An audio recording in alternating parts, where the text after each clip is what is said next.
For many of us, December 13th, 2025 will be a day that we will never forget. And that's because the time of the WWE's greatest superhero is up. His debut came at one of the most fragile times in the country, let alone the company. On this debut in June 2002, he stood across from Kurt Angle and declared the company's new direction, ruthless aggression. During this time, the Attitude Era had ended and public scrutiny was increasing. American culture was also tumultuous in the wake of September 11, 2001. The WWE needed a new long-term investment, one who could embody resilience, optimism, and reliability. John Cena filled that role all the way into PG programming. This made him the anchor of the brand, not just for his performances or entertainment value, but his workload. For numerous years, he would wrestle over 200 nights while also making weekly television appearances. He was also on demand representing corporate partners and somehow maintained a media schedule that allowed WWE to increase its reach. He helped with long-term sponsorships and stabilized the company during significant changes. But because he was so front and center, he was met with resistance from fans. He became the focal point of frustration over creative direction. Arenas started filling up with boos, signs, and chants, especially heading into the 2010s. He was criticized for his wrestling, his presentation, and his spot at the top. The backlash continued night after night, but he continued to do his job and do it well. It's that endurance that defines his legacy. He always showed up. During his full-time peak from 2007 to the mid-2010s, WWE revenue grew over $300 million, and he was consistently a top merchandise seller.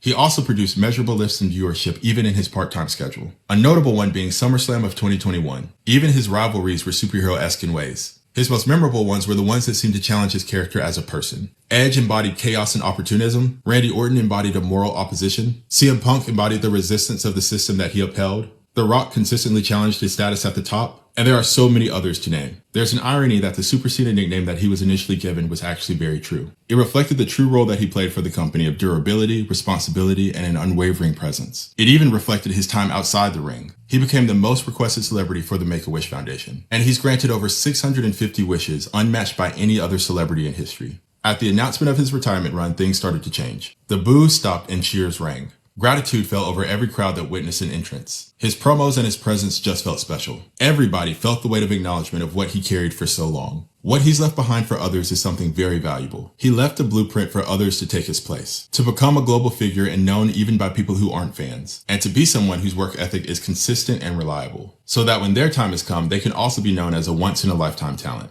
just like the WWE's greatest superhero.